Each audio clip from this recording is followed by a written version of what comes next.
Sur 51 candidats au départ, 9 ont été retenus par la plus haute juridiction du pays. Les autres ont 72 heures pour contester ce résultat suivant la procédure prévue par la loi organique. La Cour suprême, quant à elle, a 48 heures pour examiner ces recours et publier les résultats définitifs. On regarde ce reportage de Amadou Touré. En cette audience de ce samedi 8 novembre 2025 de la Cour suprême portant sur la délibération sur la liste provisoire des candidats retenus pour l'élection présidentielle du 28 décembre 2025, le procureur général a rappelé les critères de validation des dossiers de candidature à l'élection présidentielle en Guinée comme consigné dans le code électoral et la constitution guinéenne. Tout candidat aux fonctions de président de la République doit être de nationalité guinéenne, avoir sa résidence principale en République de Guinée, jouir de ses droits civils et politiques, être certifié en bonne santé physique et mentale par un collège multidisciplinaire de médecins assermentés institué par la Cour constitutionnelle, être âgé de 44 ans au moins et de 80 ans au plus. Joindre une copie authentique de la déclaration écrite sur l'honneur de ses biens. Qu'en outre, l'article 128 de la même loi électorale indique: les candidatures sont déposées au greffe de la Cour constitutionnelle 55 jours au plus tard avant la date du scrutin. Les déclarations de candidature sont faites en double exemplaire revêtu de la signature du candidat et attestant sur l'ordre remplir les conditions d'éligibilité requises. Le chef du greffe de la Cour constitutionnelle délivre un récépissé aux intéressés. Ce récépissé ne confère pas la validité aux candidatures déposées. Dans les 2 jours qui suivent la déclaration de candidature, le candidat verse auprès du Trésor public une caution dont le montant est fixé par l'OTIGE. La caution des candidats non retenus est remboursée dans un délai n'excédant pas 7 jours à compter de la date du rejet de la candidature. Le montant de la caution est remboursé au candidat lorsque celui-ci totalise au moins 5% des suffrages exprimés au premier tour. Qu'au surplus, il convient de rappeler les dispositions de l'article 129. La déclaration de candidature doit comporter A. Une lettre de candidature dûment signée par le candidat conforme au modèle établi par la Direction exécutive nationale des élections. B. Une fiche d'identité comportant la photographie la plus récente du candidat, les prénoms et noms, la filiation, la date et le lieu de naissance, les mentions de la fonction, de l'emploi et le lieu de service. C. L'extrait de l'acte de naissance. D. Le certificat de nationalité. E. Le certificat de résidence. F. Le bulletin numéro 3 du casier judiciaire datant d'au moins de 3 mois. G. Le récépissé de dépôt de la caution prévue à l'alinéa 1er de l'article 275 du présent code. H. L'attestation par laquelle le parti politique reconnu légalement constitué investit l'intéressé en qualité de candidat avec indication de la couleur, du signe ou du logo qu'il a choisi pour l'impression des bulletins. E. L'attestation délivrée par la DENEL pour le candidat indépendant avec indication de la couleur, du signe ou du logo qu'il a choisi pour l'impression des bulletins. J. La liste des parrainages pour les candidats indépendants avec indication de la couleur, du signe ou du logo qu'ils ont choisi pour l'impression des bulletins, conformément aux dispositions du titre 3 du livre 1er du présent code. K. la copie authentique de la déclaration écrite sur l'honneur des biens du candidat. Sur la base de ces critères, la Cour, après examen des 51 dossiers de candidature, déclare: la liste des candidats admis à se présenter à l'élection présidentielle du 28 décembre 2025 est arrêtée comme suit.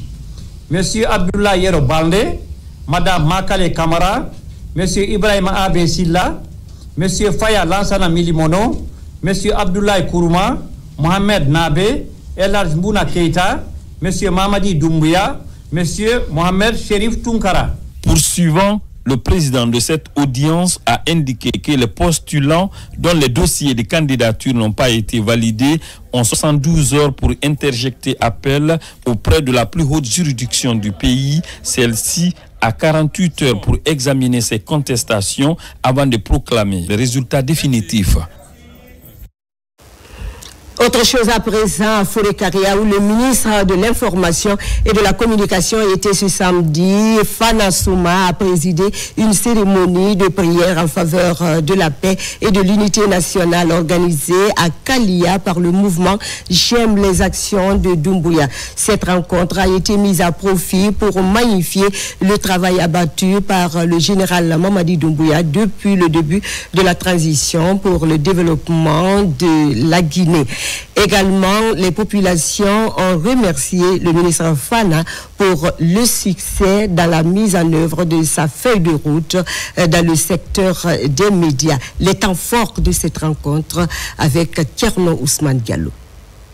À Kalia, une des communes rurales de Forêt-Karia, les populations suivent de près l'actualité et apprécient les projets de développement entrepris par le CNRD.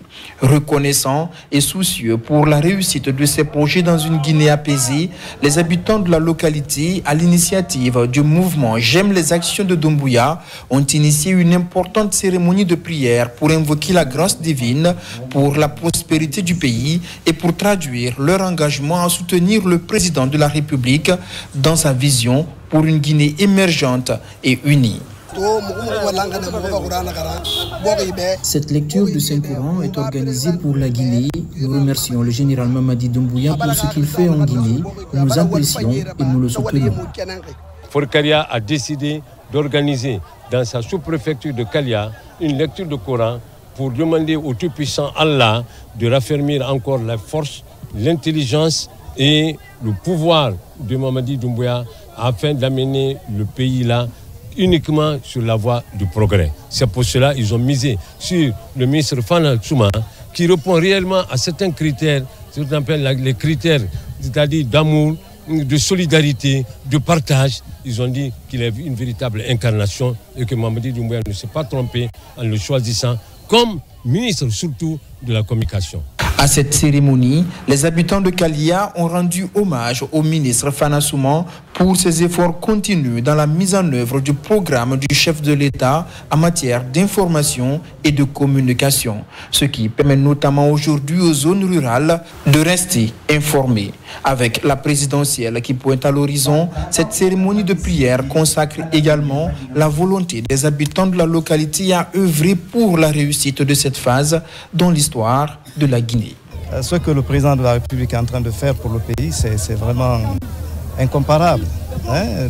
Depuis qu'il a changé beaucoup de choses et vous avez vu même la ville de Forêt-Karia avec des grandes actions qui sont en cours, des grandes réformes qui sont en cours. Je crois qu'on est vraiment satisfait. Donc nous sommes venus pour participer à cette lecture du Saint-Coran et puis on a imploré la grâce divine pour qu'il répande sa miséricorde sur tout le pays et puis surtout sur le chef de l'État, le président Mamadi Doumbouya, et que les élections qui arrivent, que ça se passe très bien, dans les meilleures conditions. Au nom du président de la République, général Mamadi Doumbouya, le ministre de l'Information et de la Communication a annoncé le démarrage dans les prochains jours de travaux de rénovation de la mosquée de Kalia, suscitant une vague de remerciements et de bénédictions en faveur du chef de l'État. Un geste fort qui répond à une des préoccupations des fidèles musulmans dans cette localité. Et puis placé sous le thème citoyenneté, entrepreneuriat et leadership communal, l'ONG Service mondial pour la paix organise une formation de 10 jours pour la jeunesse de Matoto. L'objectif est de favoriser l'implication de ces jeunes dans la consolidation de la paix et la cohésion sociale. N'est-ce pas, Mariam Kamara? On t'écoute.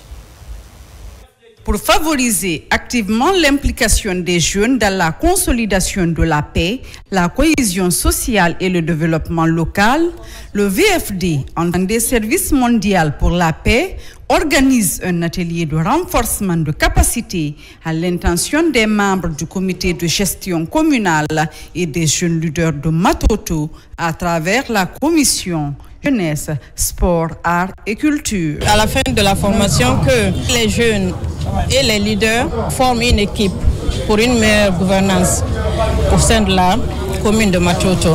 Une gouvernance qui est basée sur la participation, l'inclusion et puis surtout l'intégration. Nous demandons aux participants et aux participantes de le traduire en comportement concret sur le terrain. On dit que la paix, ce n'est pas un mot, c'est un comportement. Que chacun puisse les inculquer dans son quotidien de tous les jours. Le thème porte sur citoyenneté, entrepreneuriat et leadership communal. Les initiateurs de ce projet envisagent de doter la jeunesse de Matoto et les acteurs locaux d'outils pratiques leur permettant de contribuer activement à la construction de communautés pacifiques, résilientes et inclusives. Pour nous, les jeunes jouent un rôle crucial dans la promotion de la paix. Il faut qu'ils aient les outils nécessaires pour être en mesure de jouer pleinement ce rôle qui aide aussi à la durabilité. Nos communes ont besoin de citoyens et leaders fiers de leur identité et conscients de participer activement à la vie de la communauté. Respecter les lois, protéger l'environnement et surtout contribuer au bien commun. Être citoyen n'est pas seulement bénéficier des droits, c'est aussi assumer des devoirs. Pour l'atteinte de ces ambitions, objectifs suscités, notre département, à travers la Direction nationale de l'emploi et de l'auto-emploi des jeunes, est ouvert au partenariat avec tous les différents acteurs évoluant sur les questions d'emploi des jeunes. À travers ce projet, l'ONG VFD Guinée se veut un espace dynamique dédié à l'émancipation des jeunes à travers leur engagement citoyen. Cette formation consiste notamment à doter ces jeunes de connaissances pour mieux gérer les défis auxquels ils sont confrontés. Vous avez donc compris à travers la voix, c'est un reportage de Mariam Diallo. L'information s'est aussi tenue de la première session de la Chambre régionale d'agriculture de l'Abbé. L'objectif est de revoir et adopter le règlement intérieur, faire le point sur les recommandations précédentes et présenter, valider les propositions de projets et de budget. Nabila Moussa Kamara, Sarafidine Diallo, on vous écoute. Pour rendre l'agriculture plus performante, innovante et proche des producteurs, la Chambre régionale d'agriculture de l'Abbé tient son assemblée consulaire régionale. Une rencontre stratégique pour renforcer la gouvernance agricole dans la région. Cette session revêt une importance particulière car elle nous offre l'opportunité de définir ensemble les orientations stratégiques pour le développement agricole régional. Elle constitue un cadre privilégié de concertation, de réflexion et de prise de décision en faveur du monde rural. Ces orientations budgétaires sont le fruit d'une concertation exclusive associant les élus consulaires, les services déconcentrés de l'État, les producteurs et nos partenaires techniques et financiers. Je vous invite donc à les examiner avec attention afin que vous puissiez adopter un budget réaliste. L'événement réunit les élus venus des 5 préfectures de la région, en présence du gouverneur. Ensemble, ils échangent, évaluent les actions en cours et définissent de nouvelles orientations pour un développement agricole durable et inclusif. Nous espérons avoir fait le travail pour lequel nous avons été mandatés, tout en espérant que la haute autorité au niveau de la Chambre d'agriculture tiendra compte de ces recommandations-là pour le bien et pour le bénéfice du monde rural.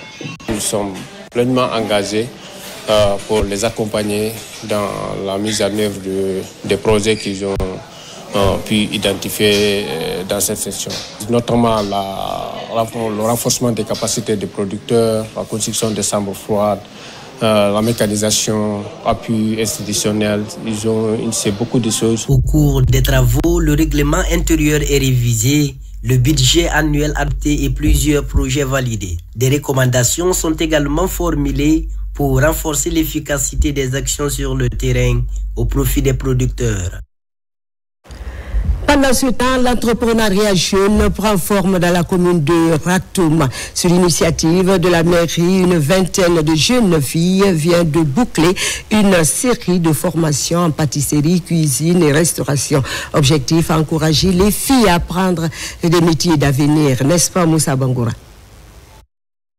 La mairie de Ratoum encourage l'entrepreneuriat jeune. Une vingtaine de jeunes filles viennent de boucler une formation en gastronomie, une synergie d'action réussie entre les autorités locales et Nima Academy, un centre de formation en art culinaire. C'est la bourse du maire qu'on a qualifiée. Cette bourse du maire a permis aux jeunes filles des 11 quartiers d'aller apprendre la pâtisserie, la cuisine, pour que désormais elles puissent s'établir dans les quartiers, dans les secteurs, même dans les écoles, pour pouvoir exercer ce beau métier, pour que nous arrivions à améliorer les repas des écoles. Issus des 11 quartiers de Ratoum, ces jeunes filles ont suivi 2 mois d'exercice théorique et pratique à Nima Academy, en cuisine, pâtisserie et en restauration. L'objectif recherché, c'est d'encourager la jeunesse à valoriser la gastronomie guinéenne, africaine, à savoir que ce métier de chef de cuisine, pâtissier ou en restauration, c'est un métier aujourd'hui qui a de l'avenir. C'est un métier à encourager. En présence des membres du jury, chacune des filles vient expliquer comment préparer les différentes recettes. À travers cette évaluation, des prix et attestations ont été donnés. Je remercie monsieur le maire, je remercie le président du conseil du quartier. Je suis dépassée de joie, moi, je suis sans mots. En plus de ce partenariat, l'autorité locale de Ratoum s'engage à approfondir la formation de ces jeunes filles. Ainsi, dans les jours à venir, elles seront inscrites à l'ASCAD au camp Alfaya Diallo pour leur insertion socio-professionnelle. Non loin de Conakry à Kassa, où les élèves de Soro et Mengue viennent aussi de bénéficier d'une école de proximité qui facilitera désormais leur apprentissage. L'infrastructure est réalisée par l'association Abou Soro à travers ses partenaires. Elle pourra accueillir plus de 3000 élèves, comme disent Marwan Kamara et Sekou Sissoko. Les élèves des secteurs Soro et Mengue dans la commune de Kassa ne vont plus parcourir des kilomètres pour rejoindre leur établissement scolaire. Sur cette montagne, une nouvelle école de 7 salles de classe ouvre enfin ses portes après plusieurs années de travaux. L'infrastructure attendue depuis longtemps vient offrir aux enfants de Soro et Mengue un environnement d'apprentissage plus proche et mieux adapté à leurs besoins. Depuis 1938, cette localité n'a jamais connu une école. L'association Abou Soro, accompagnée par ses partenaires, ont bien voulu réaliser cette belle œuvre magnifique de la construction d'une école primaire, toute pourvue de tables-bancs, magasins qui donnent désormais un nouveau visage pour former l'élite guinéenne de Kassa. Quand j'ai commencé ma carrière, il y avait 250 millions d'enfants qui étaient privés d'école dans le monde. Aujourd'hui, il y en a 90 millions. C'est encore trop. Et on considère avec mon équipe que tous les enfants du monde doivent aller à l'école. Réalisé et équipé par l'association Abou Soro et la fondation Wozni, ces infrastructures scolaires de proximité s'inscrivent dans le programme de développement de l'éducation dans l'archipel des îles de l'Os. La fondation Wozni et le groupe UMS sont fiers d'avoir contribué à cette réalisation. Elle s'inscrit dans notre engagement constant pour un accès équitable à une éducation de qualité partout en Guinée. Nous savons que l'État seul ne peut pas tout faire. C'est pourquoi nous saluons l'apport essentiel des ONG, des associations et des partenaires privés qui incarnent l'esprit de soutien et d'accompagnement à la vision de développement tracée par le chef de l'État, le général Mamadi Doumbouya, notamment à travers le programme Simandou 2040. L'inauguration de cette école primaire est un pari réussi pour l'association Abou Soro et ses partenaires, guidés par l'engagement de mettre en œuvre la politique de couverture scolaire universelle et l'égalité des chances. Et puis lancement à Conakry du projet dénommé Régénérer Action, un projet qui se mobilise pour rendre plus agroécologique d'un montant de plus de 2 millions d'euros qui va durer pendant 3 ans. Un ouf de soulagement pour les paysans guinéens qui viennent de découvrir ce projet, nous dit Alpha Yaya Silla. Le projet Régénère Action Guinée est une transition agroécologique et création de nouvelles opportunités. Il vise à favoriser l'accès à une alimentation durable, saine et nutritive et améliorer les moyens de subsistance grâce à la transition agroécologique en Guinée. Qui parle d'agroécologie parle de l'utilisation des engrais organiques. Qui parle d'agroécologie parle de l'utilisation des semences résilientes. Qui parle d'agroécologie parle avant tout de la santé du consommateur. Je suis très content aujourd'hui que cette rencontre soit entre des ministères qui sont en charge de la santé de nos sols, de la santé de nos semences, de la santé de l'être humain que nous sommes, de la population guinéenne. Ce projet mis en œuvre par l'ONG Elvia en partenariat avec l'ONG CISV, le CISAO de l'Université de Turin, APIO, les organisations paysannes, représente un exemple concret de coopération inclusive entre acteurs publics, société civile, monde académique et secteur privé, italien et guinéen. Fruit de la coopération italienne, ce projet d'une valeur de plus de 2 millions d'euros est mis en œuvre dans les préfectures de Bofa pour la Basse-Guinée, Pita dans la Bas-Moyenne-Guinée et Kankan, Mandiana au compte de la Haute-Guinée. À travers notre action de coopération, nous soutenons les priorités nationales définies par le gouvernement, notamment le programme Simandou 2040 et les programmes sectoriels. En particulier le programme national d'investissement en agricole et de sécurité alimentaire et nutritionnelle, le PNIASA. Notre action, donc, vise à renforcer la souveraineté alimentaire du pays, enjeu stratégique pour la stabilité, la santé publique, la paix sociale et le développement économique. Les résultats attendus du projet sont l'amélioration de la diversification agricole et alimentaire grâce à une approche systémique de l'agriculture régénérative.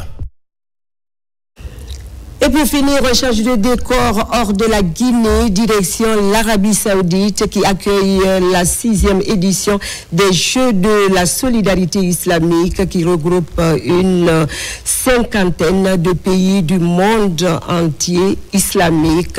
Notre pays, la Guinée, prend part aux 10 Jeux dans cette discipline, entre autres l'athlétisme, le judo, le karaté et le handball. Isiaga Silla est notre envoyé spécial. Voici son compte rendu. Cette rencontre sportive majeure du monde islamique a démarré par une cérémonie festive devant toutes les délégations présentes à Riyad avec pour porte-drapeau guinéen Fatoumata Balé, athlète. Durant 2 semaines, les athlètes venus d'horizons divers vont rivaliser chacun pour décrocher le maximum de médailles. Je suis très contente d'être là. C'est une nouvelle occasion de représenter la Guinée à l'international et bien évidemment, l'objectif c'est toujours le même, c'est de ramener une médaille et la plus belle, la médaille d'or. Donc on va tout faire pour y arriver et let's go, c'est parti. De son côté, le président du Comité national olympique a participé à l'ouverture de l'Assemblée générale de l'association islamique, au cours de laquelle plusieurs points ont été abordés pour le renforcement des relations du monde islamique à travers le sport. Nous ne venons pas pour venir, nous venons vraiment pour prendre une médaille. C'est pour cela que nous avons fait les meilleurs choix. Nous avons tous travaillé, toutes les fédérations qui ont travaillé au niveau national. au niveau africain et au niveau mondial. À partir du 7 novembre jusqu'au 23, plus de 3000 athlètes venus de 57 pays participeront aux Jeux de la solidarité islamique, repartis sur 5 sites pour 21 disciplines, dont 2 parasportifs.